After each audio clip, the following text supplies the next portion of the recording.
Red geraniums and white alyssum lining a sidewalk, blue lobelia, peonies, a garden reminiscent of Grandma's. Do gardens like this still exist today? We'll find out and we'll learn how to create one today on Designing Gardens.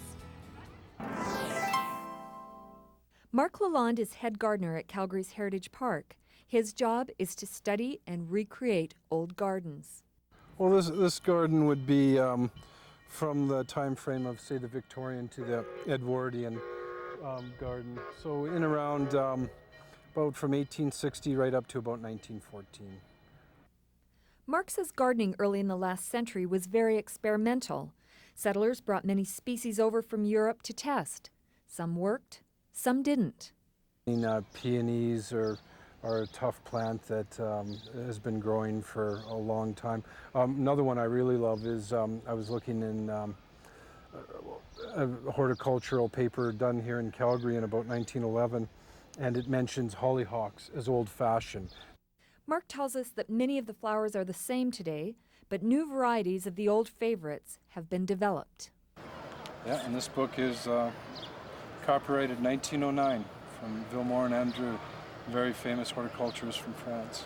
For instance, geraniums, the pom-poms would be bigger. Earliness, they would flower earlier, the flowers would last longer. Some of the colors you may say would be a little bit more vibrant, even though I've looked at some beautiful diagrams from the turn of the last century, and they had some really nice colors back then too. Mark says design in this country combined the formal Victorian style with a sort of conquering of the wilderness.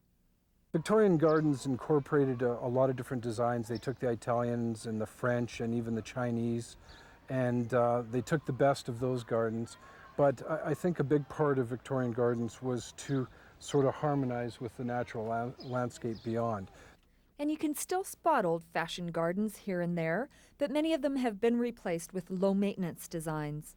Mark credits this to changing lifestyles. I think people stayed home a lot more. I think also it was important to, back in those days especially, sort of take hold, take control, and sort of beautify the wilderness. And like most things, Mark says, garden plants go in and out of favor. I find flowers are like fads, and they're in fashion and they're out of fashion. So are there rules for growing a traditional garden? I always picture traditional cottage gardens as a lot of spiked type flowers in the back. Okay, so Mark is going to give Joanne a lesson in old-time gardening.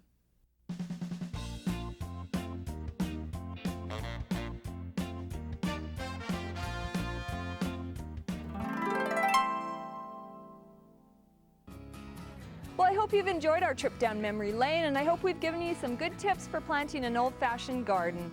Enjoy! For Shaw TV's Designing Gardens with Joanne Defoe, I'm Terry Church. Stay with us.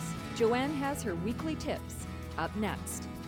So a lot of old-fashioned yards have these rose bushes, and they get to a point where they're really leggy and long.